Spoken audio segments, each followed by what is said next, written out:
E aí pessoal, bom, como você já sabe, quem está falando com você aqui é o professor Július, de Filosofia. Queria saber como é que vocês estão. Por favor, deixem aí nos comentários para eu saber como é que vocês estão. Espero que vocês estejam bem, cuidando muito bem de vocês, cuidando muito bem das pessoas que vocês amam e tudo mais. Agora, por que eu estou aqui? Eu estou aqui para continuar as nossas aulas. Bom, como vocês já sabem, a gente não pode ter as aulas normais em sala de aula por todo o problema do Covid-19, mas a gente vai continuar com o conteúdo, né? E como eu já havia falado ainda em sala de aula com vocês, a gente ia conversar um pouquinho, né, sobre, depois do término dos debates, a gente ia conversar um pouquinho sobre a questão das falácias, né? E a questão da argumentação, e nada melhor para falar da questão das argumentações do que falar um pouquinho sobre os sofistas, né? O nosso foco não vai ser sobre o sofismo, sobre essa ferramenta da filosofia. O nosso foco vai ser nas falácias, que é um dos quesitos dessa ferramenta chamada sofismo, né? Que alguns entendem como linhagem de uma das linhagens filosóficas, mas aqui a gente vai entender como uma ferramenta. E por que o sofismo seria uma ferramenta? Bom, vamos lá, vamos ver um pouquinho aqui do que está aqui. E a gente então vai falar sobre isso, a falácia e os sofistas, e vamos falar um pouquinho sobre a técnica filosófica do convencimento, que nada mais é do que essa técnica do sofismo. O que seria então, pessoal, a retórica? A retórica nada mais seria do que a arte da argumentação. A retórica é um projeto de fala, né, dentro do sofismo, que tem o objetivo de convencer. O objetivo é apenas esse, convencer. E os sofistas acreditavam que não tinha não existia bem a verdade. A verdade, na verdade, ela é manipulável. Toda a verdade mora dentro de uma argumentação, né? E se toda a verdade mora dentro de uma argumentação, você consegue muito bem manipular a verdade ao seu bel prazer, caso você utilize das ferramentas corretas. E a retórica vai ensinar como é que você pratica esse convencimento, né? Por isso que seria ali a arte do convencimento. O que seria então a oratória? A oratória é um recurso que ele pertence não somente aos sofistas, não somente à arte da retórica, que como está escrito aí que vocês estão vendo, é o saber falar em público através de técnicas bem definidas, né? E uma das questões da retórica é justamente identificar o público. Como assim identificar o público, professor? Vamos supor que você esteja conversando ali com um público de pessoas mais velhas, um público de pessoas idosas. Bom, você vai utilizar ali tudo que está dentro da realidade dessas pessoas mais velhas para que você possa convencê-las daquilo que você tanto quer, né?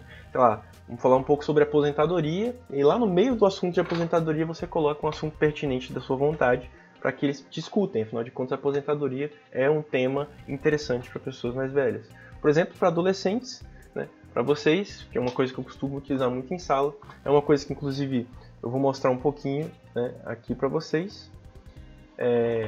Que eu utilizo filmes. Eu utilizo séries, eu utilizo animes, eu utilizo desenhos. Por que eu utilizo isso? Qual é o meu público-alvo, né? Como vocês podem ver aí na oratória, né? Você tem que saber falar em público. A retórica é uma arte da argumentação, e dentro da retórica você identifica esse público, e o público-alvo, no meu caso, é vocês. E vocês têm um maior carinho, né, por esse tipo de arte, pela sétima arte, no caso dos filmes, também no caso de muitos de vocês, de animes, de séries, de jogos de videogame. E aqui vocês comigo aqui, nesse modelo de aula, vocês vão me ver usando mais esse tipo de recurso. E aqui eu peguei como exemplo o filme Troia, porque ele se passa mais ou menos na mesma época do filósofo, desse filósofo aqui, ó. Vou até digitar aqui para vocês, só um momentinho. Vou digitar aqui para vocês, só para vocês saberem, o nome dele é esse aqui, ó. Gorgias. Gorgias. O nome dele é esse. Vou até deixar em negrito aqui e aumentar um pouquinho para que vocês vejam o nome dele. É isso aí, Gorgias, tá?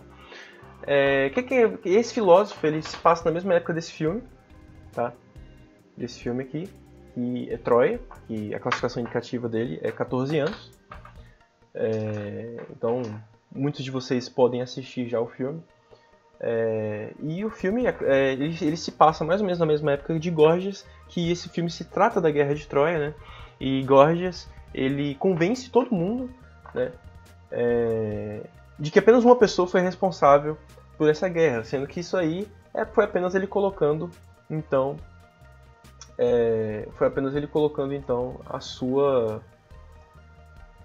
a sua retórica em prática, né? Mas então, voltando então um pouco para essa questão dessa arte do convencimento e saindo um pouco dessa questão da oratória, indo um pouco para as falácias, o que seriam as falácias? As falácias seriam argumentos com conteúdo falso, que porém simulam um argumento verdadeiro, através de uma manipulação do conteúdo previsto e da identificação do público presente na retórica. É exatamente o que eu estava falando agora há pouco. Você tem que identificar primeiro o seu público, para que você possa falar de uma maneira que eles queiram te ouvir.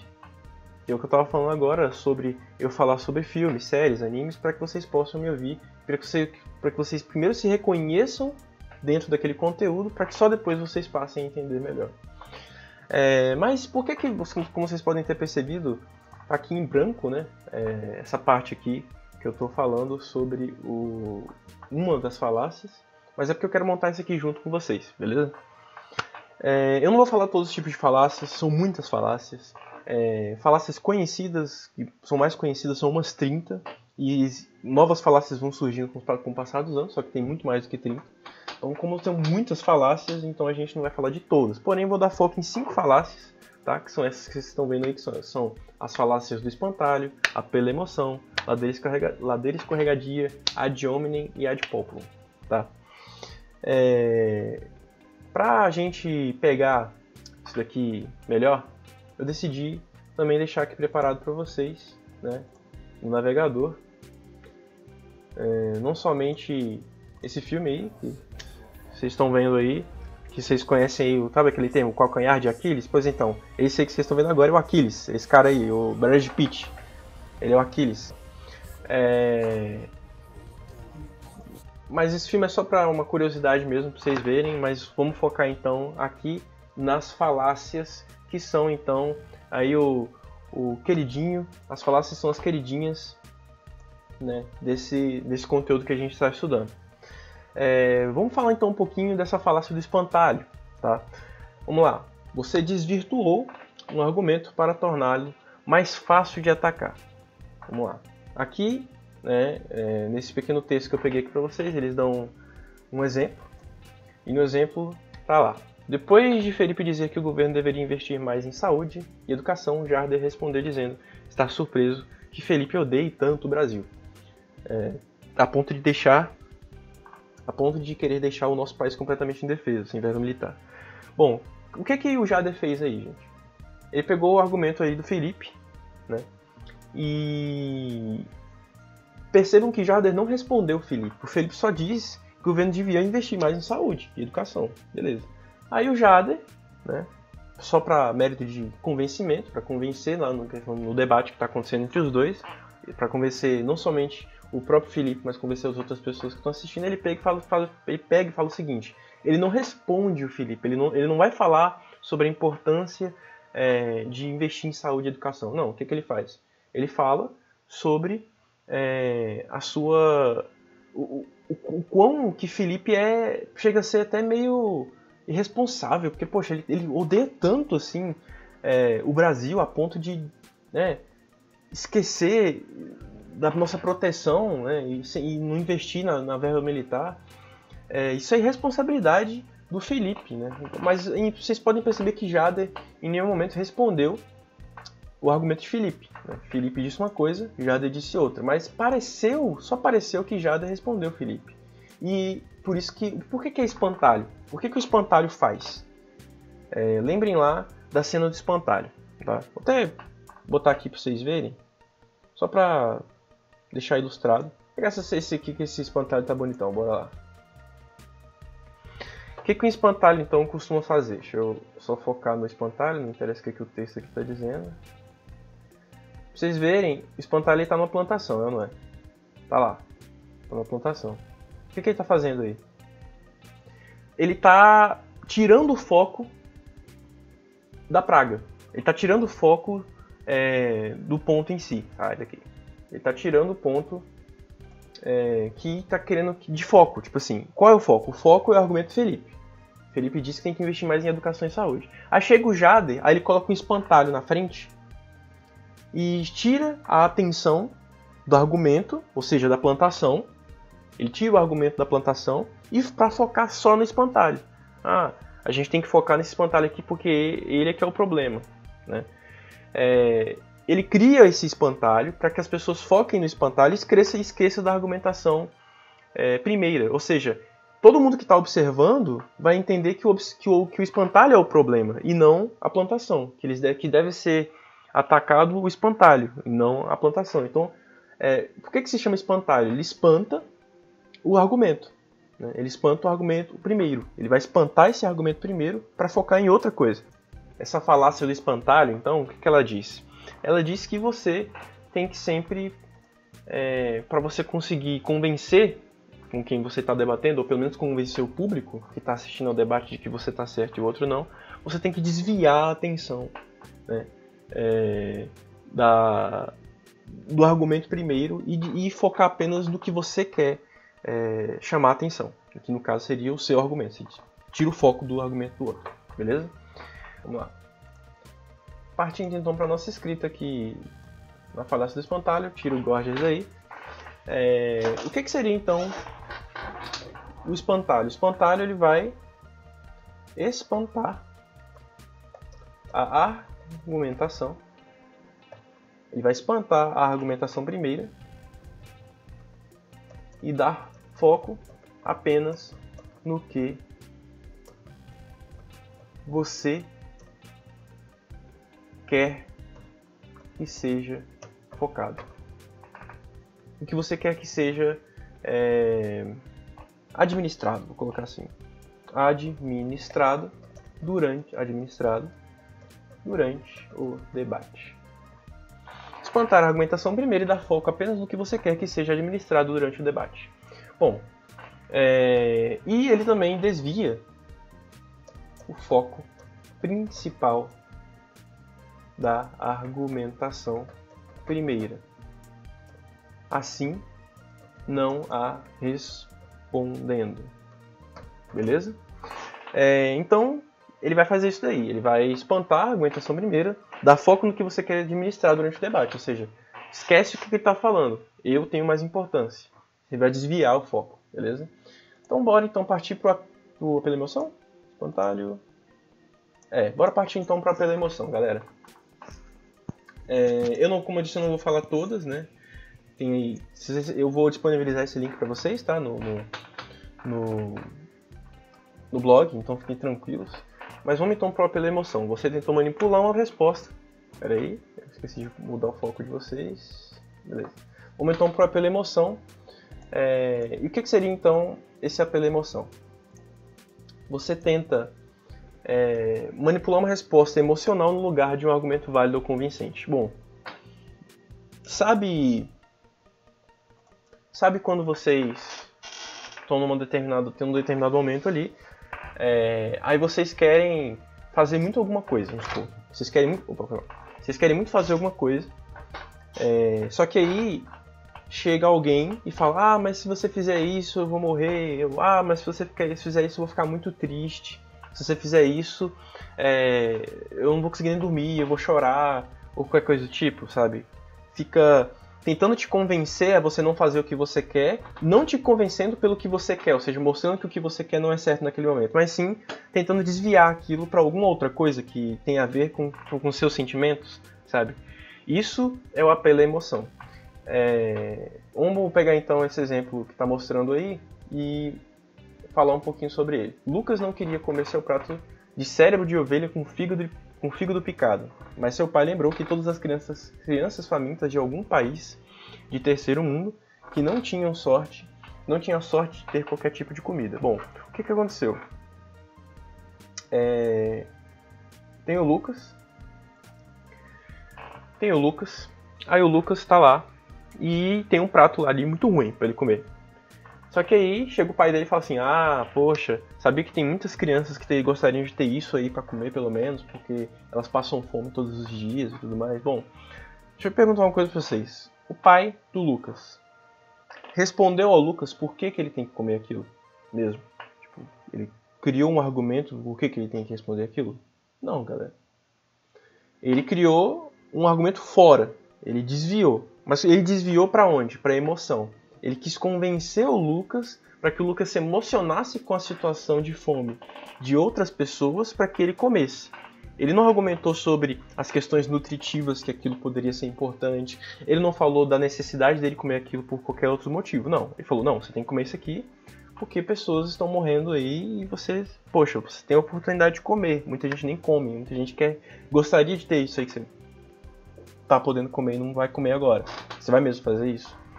Aí você se comove com a situação de outras crianças e adolescentes da sua idade. E aí você come. Não porque você quer comer ou porque teve algo plausível para você comer, mas sim porque você foi convencido, porque você se emocionou com a história que foi contada. Essa história de apelo à emoção, ela é muito usada em muitos sentidos, em todos os meios que você pode imaginar, com todas as pessoas que você pode imaginar. De tentar convencer você, por exemplo, um político que tenta convencer você de que vai lá ajudar a Dona Maria, porque a Dona Maria ela adora muito ele, e se ele não for eleito, ela vai sofrer muito por causa disso, disso e daquilo. Ou seja, ele não está tentando te convencer por uma proposta política, uma proposta que ajude a polis, que ajude a cidade, que ajude as pessoas. Não. Ele está tentando te convencer, fazendo você se emocionar com a situação da senhorinha, que se ele não for eleito, ela pode morrer de fome. Entende? Outras situações também, isso acontece em filmes, que, sabe, às vezes o protagonista tenta, em filmes e séries e tudo mais, que o protagonista tenta convencer, ou alguém tenta convencer o protagonista de que ele deve fazer o que deve fazer, porque senão alguma coisa vai acontecer, ele vai ficar muito triste, etc. Sabe? Vamos então mudar aqui pro PowerPoint, bora fazer junto aqui. Sobre o apelo à emoção, o convencimento. Peraí, deixa eu... Como é que tava aqui? Tá, 36. Vou mudar para 36 aqui também. Beleza.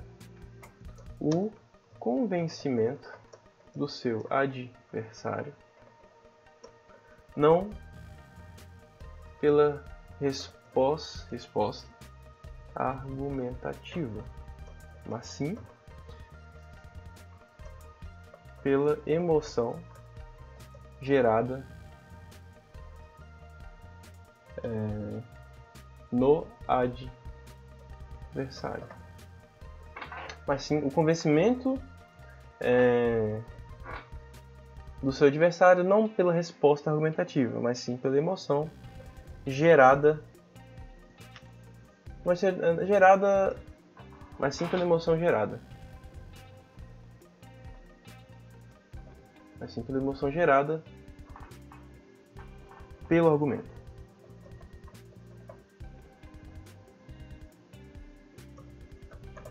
Pelo argumento falacioso. Show. Fechou? Ou seja, pessoal, acho que não ficou tão difícil de entender esse, né? Se vocês quiserem trazer exemplos que vocês consigam lembrar melhor, eu posso trazer para vocês. E assim, trazer em lives e tudo mais. Vocês que sabem, bora ver como é que a gente vai fazendo aí, beleza?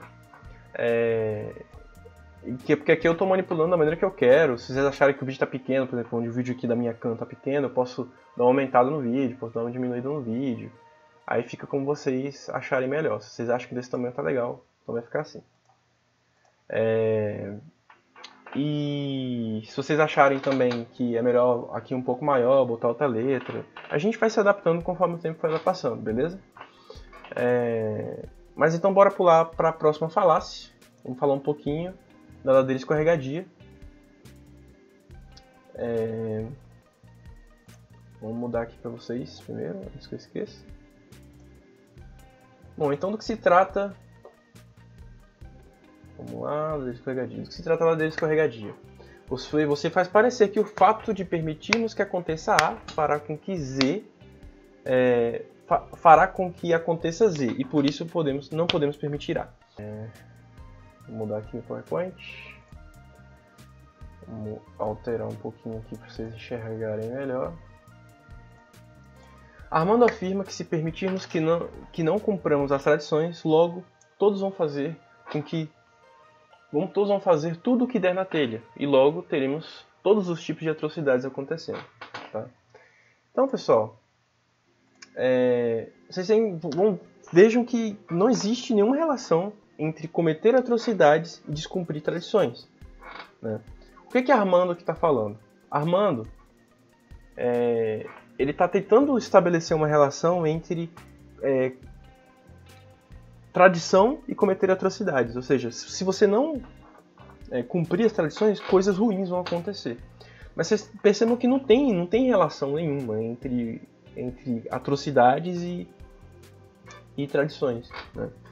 Então o Armando ele vai associar um ao outro de maneira que pareça evidente tal conexão. Né? Uma coisa que vocês têm que perceber é que parece evidente, só parece, mas é por isso que é uma falácia, entendeu? Porque a falácia ela quer isso mesmo, ela quer que quem esteja escutando vai entender que aquilo é evidente. Poxa, se você não entende isso, caramba, você tem um problema, cara, poxa, vamos combinar. Mas é por isso que se chama ladeira escorregadia. É uma coisa assim, você acaba que, é verdade, sabe? Você escorrega naquele argumento, você acaba que cai naquele argumento porque você não consegue estabelecer, você não consegue perceber essa relação que foi feita pelo Armando. O Armando ele fez uma relação, mas isso é porque assim, galera, mas você pode estar pensando aí, mas poxa, é muito fácil de perceber isso. É fácil de perceber isso assim, explicando. Agora pega isso no argumento, pega isso no dia a dia. Pega isso você conversando com alguém solta uma dessa. Você perceber isso durante o negócio, e aqui são exemplos bem simples, tá? São exemplos bem simplórios. Você perceber isso é muito difícil. Não é tão fácil quanto parece assim, não. Fazer parecer que, caso o que você entenda como correto não seja cumprido, algo de ruim irá acontecer. Aquela coisa que estava falando aqui na página, né? Essa questão do A e do Z, tipo, porque pode ser qualquer coisa. Como você quer só um exemplo, fica difícil, né? Porque como pode ser qualquer coisa, como pode ser qualquer coisa,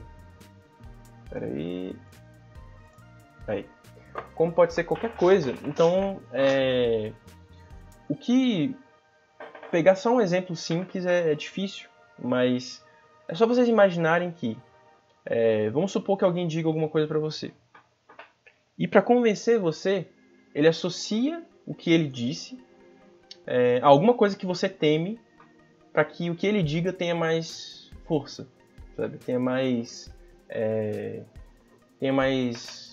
uma força de convencimento maior, entendeu? E é isso, é basicamente isso. Ele não vai muito além disso. Sendo assim, então bora para a próxima falácia, que seria... As próximas duas falácias são mais interessantes, que são a ad hominem e a ad populum, né? Porque vocês vão perceber que existe demais isso por aí. Mas vamos então para falácia ad hominem, né? Você ataca o caráter... Espera aí um pouquinho. Se ele falácia ad hominem, então, é você atacar o caráter ou traços pessoais do seu oponente em vez de refutar o argumento dele. Sabe quando você está conversando com alguém e alguém te ataca ao invés de atacar o que você falou? Basicamente isso.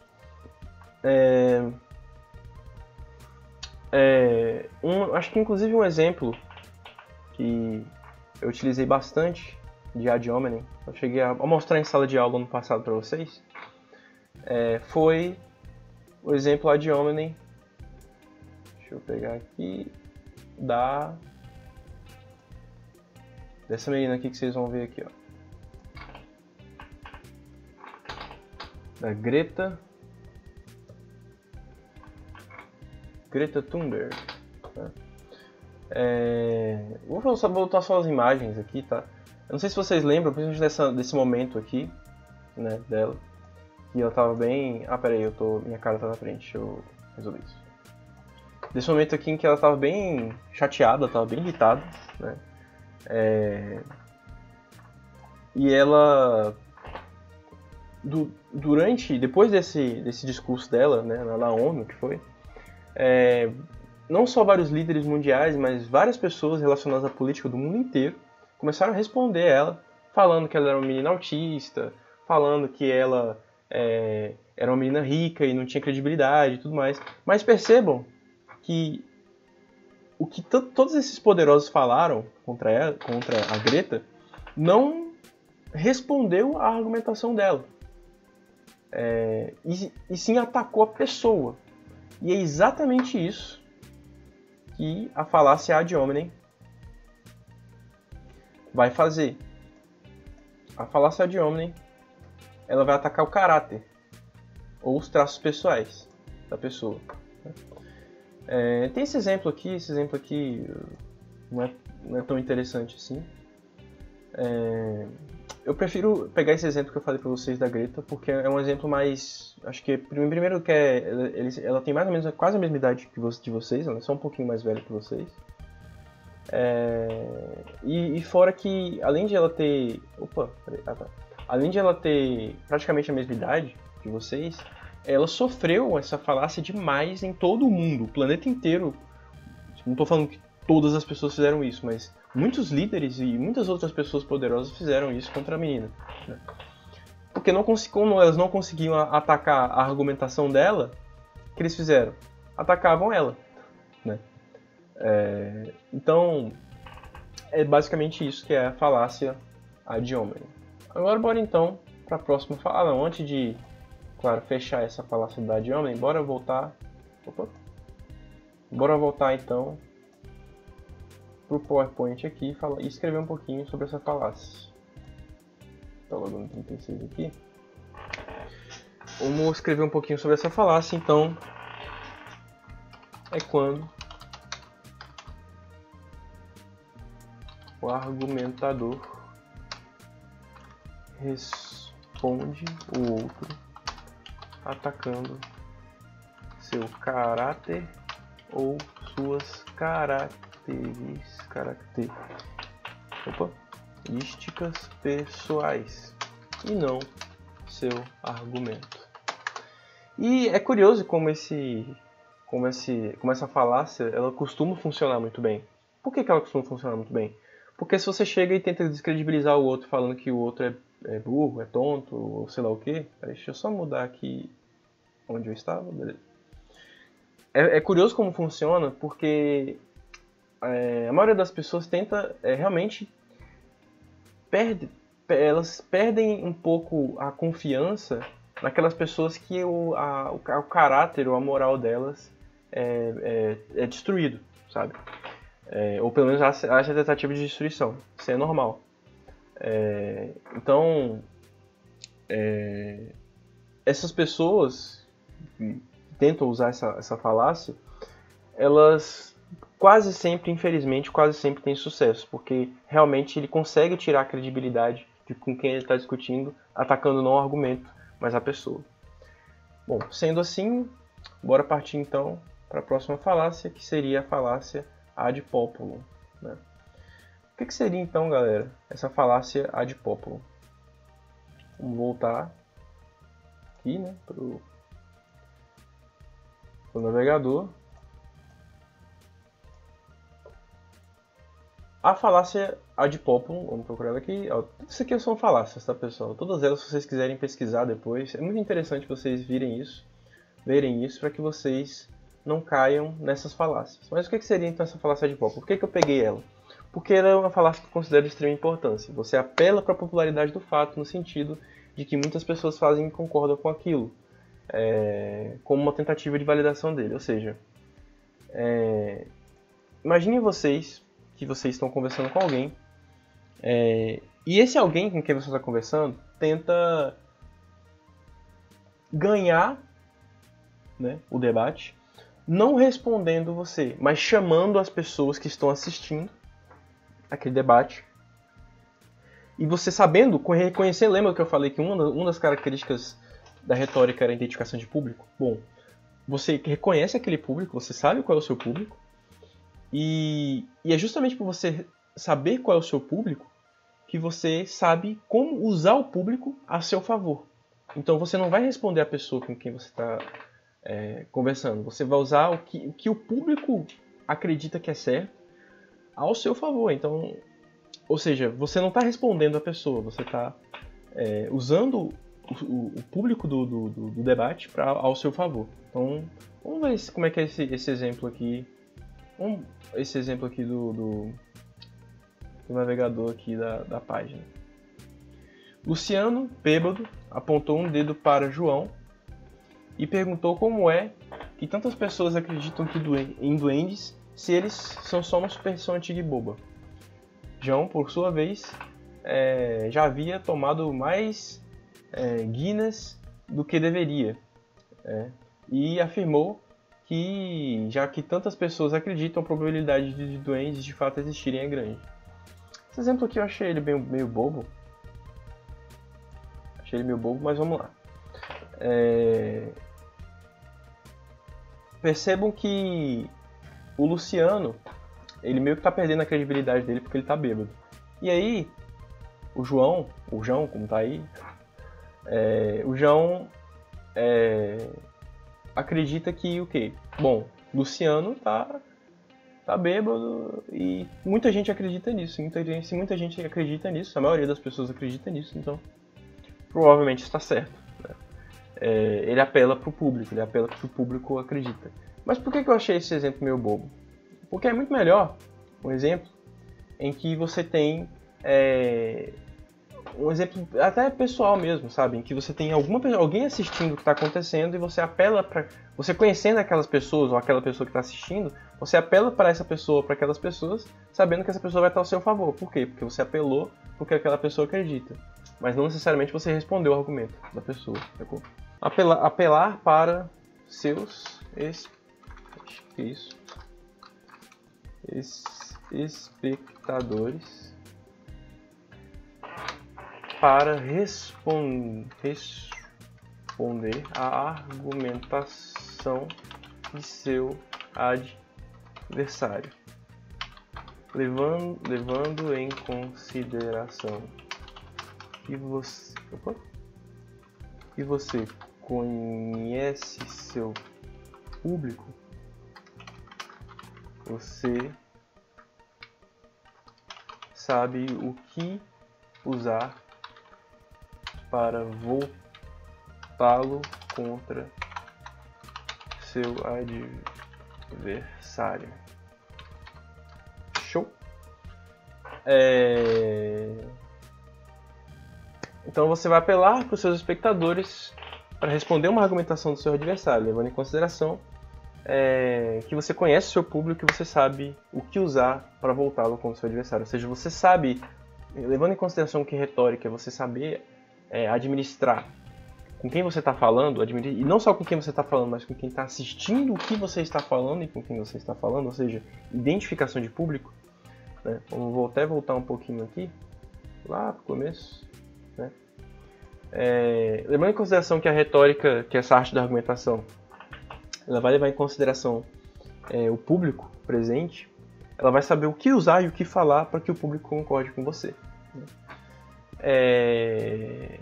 Se vocês lembrarem de alguma cena de anime, série, jogo, filme, que vocês possam levar em consideração essas questões retóricas, essas questões da retórica, né? E essas questões das falácias em si, eu agradeço se vocês lembrarem de alguma coisa, beleza? Bom, pessoal, a princípio é isso. Espero que vocês tenham gostado dessa aula. Eu pretendo que essa aula fique cada vez melhor e que eu traga exemplos cada vez melhores com outros conteúdos. O próximo vídeo que eu vou fazer, provavelmente, eu vou pegar algumas... Eu tentei achar filmes e séries, eu não achei, eu vou tentar procurar jogos, né? Pra tentar exemplificar pra vocês. E eu vou tentar fazer o máximo possível para que vocês vejam essas aulas e se entretenham um pouco. Vocês podem procurar sobre isso em vários lugares, né, na internet. Tem vários vídeos que falam sobre falácias. Para vocês entenderem mais sobre as falácias, é bom vocês entenderem a origem das falácias com os sofistas, né, que eram os filósofos que usavam as falácias, né. E é isso, galera. Espero que vocês tenham gostado. A gente se vê na próxima.